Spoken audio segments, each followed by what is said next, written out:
if you'd like to do some free motion quilting, reach for your embroidery foot that was included with this machine. Now I'm going to go ahead and take off the foot, but I truly actually need to take the whole entire ankle off. So if you undo the screw, I'm going to slide that off to the side here. We'll replace the ankle with the embroidery foot.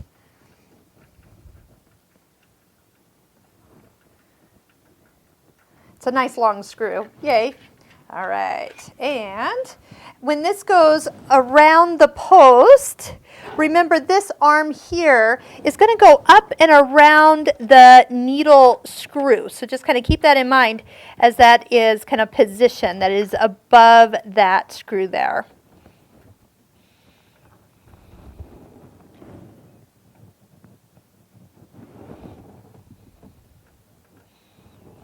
Once you get the screw mostly in, go ahead and tighten it just a little bit more with the screwdriver.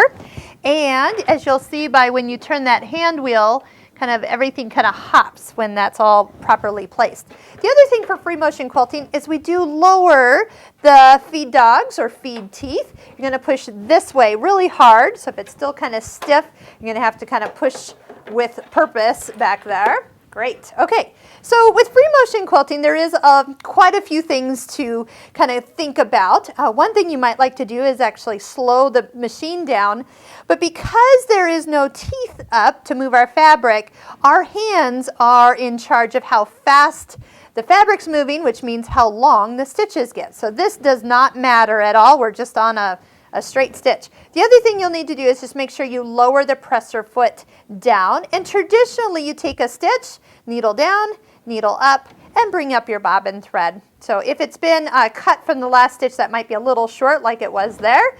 But once you kind of get this set, we're going to take a few stitches just kind of nearby. And then as I go, then I can start to move my fabric and kind of get the rhythm for what it takes. I'm going to stop with the needle down. What it takes to actually get my stitches to look even, not too small, not too long. That's the key to all of this. This does not happen overnight. So even as I have stitched, I'll kind of do a little stitching for you.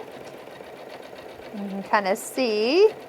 When I need to pause, I'm going to take a little break, maybe reposition my hands. I usually like to have gloves on, so that makes a little bit easier holding this fabric and moving it. The other thing is this little part here is a little bit small to do free motion quilting on.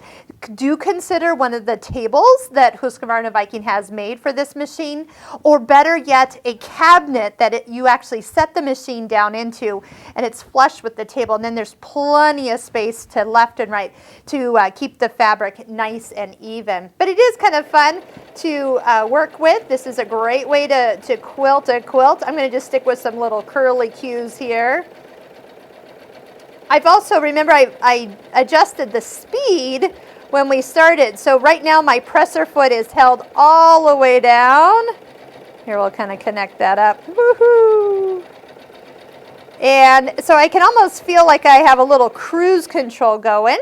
If that's a little too slow, maybe we'll find a little happier, faster speed. You can almost hear it going there. Actually, that's more my speed. But isn't that fun?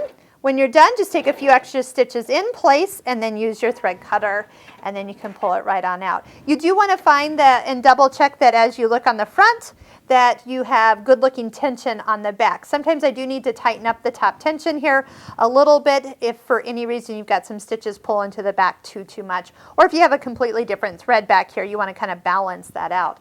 But this is something that you want to practice. There are some fabulous Craftsy classes. I'll put a link below this YouTube video that I would recommend. I am a Craftsy instructor, not on free motion quilting, but there's some fabulous ones over there. If you want to start to master this, do take some classes online from some professionals that take you from the very beginning, how to set up machines and how to get fun stitches on your next quilt.